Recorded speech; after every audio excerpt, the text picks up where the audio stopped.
주일 아침 주의 사랑과 은혜를 사모하는 마음으로 이 교회를 찾아온 모든 성도들을 기억하시고 그들의 삶에 항상 동행해 주시옵소서. 병마와 싸우는 성도들을 기억해 주시고 건강하게 회복하여 감사와 영광 돌릴 수 있게 하시고 환난과 고난에 빠진 성도들이 있다면 이겨낼 힘과 용기를 내어 주시옵소서. 오늘의 성경 말씀은 마태복음 9장 35절에서 38절까지입니다.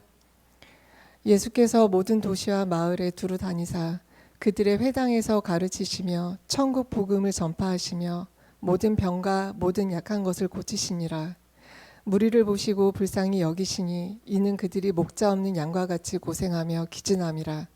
이에 제자들에게 이르시되 추수할 것은 많되 일꾼이 적으니 그러므로 추수하는 주인에게 청하여 추수할 일꾼들을 보내주소서 하라 하시니라. 미국의 펜실베니아 대학교 심리학과 교수로 유명한 그 심리학자가 있습니다. 마트 셀리그만이라는 심리학자예요. 삶에는 세 가지 여정이 있다 그렇게 말했습니다. 첫 번째, 즐거운 삶이 있고, 두 번째, 적극적인 삶이 있고, 세 번째, 의미 있는 삶이 있다 그랬어요. 자, 여러분은 어떤 삶을 살고 있나요? 즐거운 삶을 추구하고 있나요? 그렇게 살고 있나요? 즐겁게. 즐거우면 다 만사오케이예요.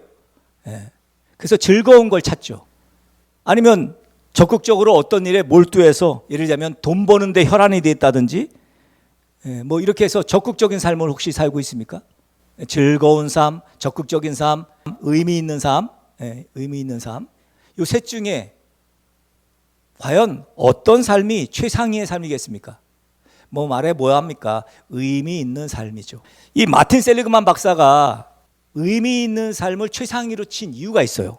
그 이유는 바로 타인의 삶에도 기여할 수 있는 삶이기 때문이에요. 자, 그렇다면 이런 삶을 살기 위해서 어떻게 해야 되냐 말이에요. 열심히만 하면 되느냐? 대부분 사람들은 열심히 살면 의미 있는 삶도 살 수 있을 거라고 생각합니다. 그러나 열심히 사는 것만으로는요, 즐거운 삶은 살 수 있어요. 네, 적극적인 삶은 살 수 있습니다. 하지만 열심히 산다고 의미 있는 삶은 살 수가 없습니다. 그럼 어떻게 해야 의미 있는 삶을 삽니까? 삶의 방향성에 대한 각성을 해야 돼요. 내가 지금 추구하고 있는 것을 이게 옳은가? 그렇지 않으면 방향 전환을 반드시 해야 합니다. 이 셀리그만 박사는요, 적극적으로 방향 전환을 하라고 권합니다. 항상 그들에게 하는 말이 있습니다. 뭡니까? 속도보다는 방향이 우선이다. 속도보다 방향이 우선입니다. 물론 속도가 빠르면 좋죠. 빨리 진급 빨리 하고 돈도 빨리 벌고 결혼도 빨리 해서 애 낳고 등등 빨리 유명해지고 빠른 거 물론 좋습니다. 하지만 그 빠른 것보다 더 중요한 것은 방향이에요. 올바로 가야죠. 아니 지금 부산으로 가야 되는데 빨리 평양으로 가면 되겠습니까? 일단은 방향 설정이 먼저 되고 난 다음에 그 다음에 엑셀 속도를 내는 거예요. 어디로 가야 하는가 방향 설정이 끝난 다음에 나의 노력이 어디로 향하고 있는지를 스스로 자문해야 한다는 거죠. 그래야 의미 있는 삶을 살 수가 있다는 거예요. 자, 그런데 그리스도인의 삶 중에 의미 있는 삶은 뭐예요? 예수 믿는 사람들의 의미 있는 삶은 뭡니까? 많이 도와주는 구제? 병 고치는 은사? 저는 단호하게 예수님 믿지 않는 사람을 예수님 믿게 하는 것이 가장 의미 있는 삶이라고 생각합니다. 여러분, 이것만큼 의미 있는 삶이 없어요. 방향성이죠. 이 땅에는 다양한 사람들이 존재합니다. 그런데 예수님 믿는 우리가 꼭 생각해야 할 것은 그 다양한 인류, 한 80억 되나요? 이 다양한 인류 중에 예수님 믿지 않는 사람들이 존재한다는 거예요. 그리고 먼저 예수님을 믿은 우리는 그 예수님 믿지 않는 사람들을 예수님을 믿게 해야 하는 당면 과제가 있습니다. 예수님 믿지 않는 사람들을 예수님 믿게 하는 방법, 노력 이런 것들은 전도라는 또는 선교라는 이름으로 다양하게 많이 진행되고 있습니다. 그런데 그런 전도와 선교가 그렇게 많은데 선교사도 엄청나게 파송하는데 아직까지도 우리 주변에 예수님 믿지 않는 사람들이 엄청나게 많습니다. 여러분 주변에도 뭐 새라면 아유 10손가락 모자르죠. 그죠? 우리는 어떻게 해야 될까요? 무엇을 해야 할까요? 제가 지금까지 목회하면서 경험한 예수 믿어 신앙생활하는 사람들 가장 힘들어하는 것이 뭐냐 봤더니 그것이 전도하는 거예요. 다들 예배 드리는 것은 그냥 막 예배 드리고 싶어요. 그리고 자꾸 모이고 싶고 간증하고 싶고 말씀 듣고 싶고 뭐 11조라든지 헌금 생활 그냥 자연스럽게 합니다. 막 은혜가 충만해서 말씀을 읽고 묵상하는 거 역시 항상 고파요. 그런데 예수님 믿지 않는 가족, 예수님 믿지 않는 친구와 이웃들에게 예수님 믿으라고 하는 전도 어떻게 해야 되는지 그 방법조차 모르겠다고 말합니다. 여러분도 그렇습니까? 결론적으로 말씀드리자면 예수님 믿어서 변화된 여러분, 그 변화된 여러분이 하는 말, 예수 믿어 변화된 여러분들이 사는 삶을 보고 그 모습을 그들에게 보여줘야 돼. 직접 눈에 띄게 보여줘야 합니다. 그것이 가장 빠른 전도 방법이에요. 전도는요 거창한 것이 아닙니다. 예수님을 만난 감격을 전하는 거예요. 전도는 무슨 자격이 있어서 하는 게 아닙니다. 그렇잖아요. 전도에 라이센스가 있어요? 없습니다. 그저 예수님이 구원자시며 우리에게 영원한 생명을 주신 분이라는 것을 전하는 거예요. 내가 그 증인이 되는 거지. 그저 주님의 부르심에 순종할 때 능력이 나타납니다. 사실 우리 곁에는 예수님이 필요한 사람들이 많이 있습니다. 삶의 의미를 찾지 못해서 공허한 사람들, 병든 사람들 참 많이 있습니다. 그런데 그런 사람들이 많은 것 치고는 전도하는 사람들은 그다지 많지 않습니다. 자, 오늘 본문을 한번 살펴봅시다. 오늘 35절에 보니까 예수님께서 이 땅에 오셔서 하신 세 가지 사역이 나옵니다.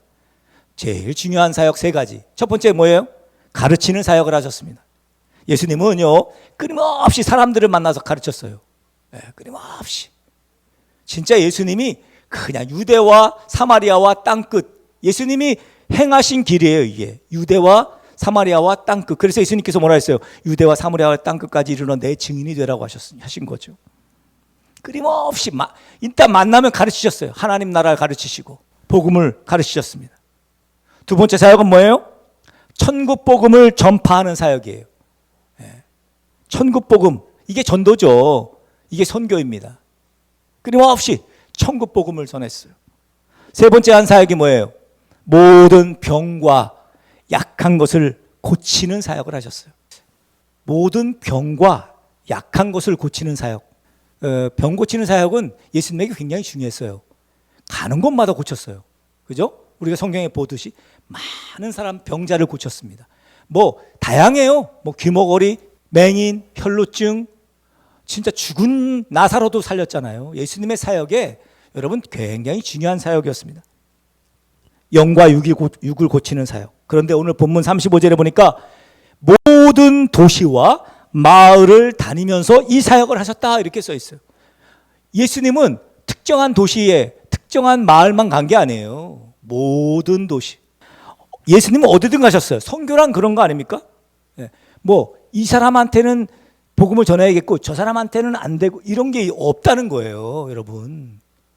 병들어도 가난해도 부유해도 오늘 본문에서 주님은 말씀하십니다. 뭐라래요?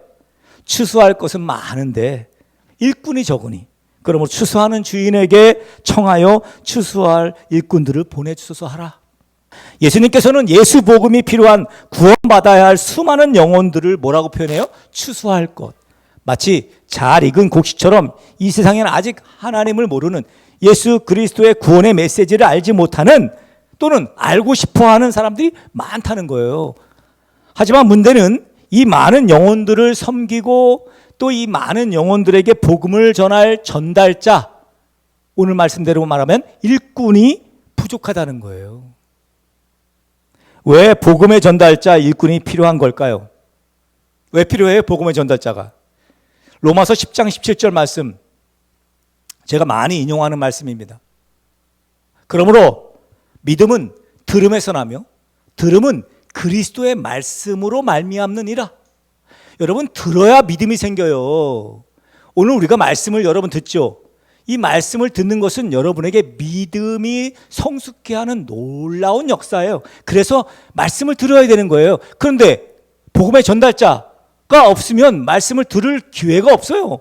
저 사람들 왜 예수 안 믿는 줄 아세요? 말씀을 안 듣기 때문이에요. 못 들었기 때문이에요. 말씀을 듣게 해야 돼. 어떻게든 말씀을 듣게 만들어야 돼요. 오늘 본문에서 예수님은 영적인 밭은 넓고 추수할 것은 너무도 많은데 그 일을 감당할 수 있는 손길이 부족하다는 안타까움을 말씀합니다. 이건요, 초대교회 때 문제뿐만이 아닙니다. 지금도 마찬가지예요. 오늘날에도 우리가 여전히 직면하고 있는 문제예요. 여러분 아시겠지만 요즘 농촌에 일손이 없어요. 논에서, 밭에서, 과수원에서, 농장에서 특히 추수 시기에 추수해야 되는데 추수할 사람이 없어요. 멀리 외국에서 외국인 근로자들이 오죠. 중국이나 방글라데시나 베트남이나 필리핀, 탄자니아 여러분 이 시골에요. 이 사람들 귀하답니다. 일꾼이 없으니 외국인 근로자라도 써야 되는 거예요. 여러분 지금 주님이 얼마나 답답하시겠습니까? 과수원으로 치면 지금 수확해야 하는데 수확할 사람이 없어서 열매가 죄다 떨어지고, 그죠? 내다 버리게 되고 막 까치가 먹고 망한 거죠. 이거는 우리는 먼저 추수의 주인이신 하나님께 더 많은 추수할 일꾼들을 보내달라고 간절히 기도해야 합니다. 또한 우리 자신이 바로 그 일꾼이 되도록 헌신하고 준비해야 합니다. 지금은 추수할 일꾼이 필요합니다. 예수님께서는 예수님 믿지 않는 사람들을 예수님 믿게 하는 추수할 것을 가장 중요한 사명으로 우리에게 주셨어요. 그 마태복음 28장 우리가 잘 알죠. 너희는 가서 모든 족속으로 제자를 삼아 아버지와 아들과 성령의 이름으로 세례를 주고 내가 너희에게 분부한 명령한 모든 것들을 가르쳐 지키게 하라. 하나님을 믿는 우리에게는 죽어가는 영혼을 구원하는 것이 가장 큰 사명이에요. 존 웨슬리가 뭐라 그랬습니까? 언제 어디서나 영혼 구원이라는 구호 아래 기도와 전도에 힘썼다. 지금은 우리가 열심히 전도할 때입니다. 우리를 통해서 많은 믿지 않는 사람들이 예수님 믿게 되는 은혜를 저는 기대합니다. 우리 교회를 건강하게 하신 것도 복음의 증인되어서 영혼을 구원하는 데 쓰시기 위함 아니겠습니까? 주님이 제자들에게 이르시되 추수할 것은 많되 일꾼이 적으니, 여기 추수할 것, 예수 복음 모르는 사람들, 또 율법적인 믿음으로 사는 사람들, 이 다 포함된 거죠. 자, 그러므로 추수하는 주인에게 청하여 추수할 일꾼을 보내주소서 하라. 추수한 일꾼들을 보내주소서. 오늘날 우리는 추수할 일꾼 되어야 합니다. 오늘날 예수 복음을 모르는 이방인 사람들과 예수 복음을 바르게 알고 믿지 않는, 바르게 알지 못하고 있는 그 사마리아 신앙인들, 그리고 순수하게 예수 복음을 원하지만 제도와 교권과 전통에 얽매여서 복음을 떠난 사람들에게 우리는 가야 합니다. 여러분 머리에 누가 떠오릅니까? 아직 예수님 모르는 이방인 누가 떠오르시죠? 부디 예수님의 최후의 지상명령인 전도와 선교에 힘쓰는 우리 등대교회와 성도 되시기 간절히 축복합니다. 지금 생각나는 그 사람을 이제 추수하세요. 추수하십시오. 그 추수할 대상을 사랑으로 일단 접근해. 그리고 투자하셔야 돼. 여러분 투자 없이 추수 못해요. 아니 그 땡볕에 말이죠. 그 열매를 따려고 그 투자해야 돼 여러분. 그저 하나님 앞에 추수할 일꾼으로 쓰임받는 9월. 그래서 9월달 중에 여러분 추수할 수 있게 되기를 예수 그리스도의 이름으로 간절히 축원합니다.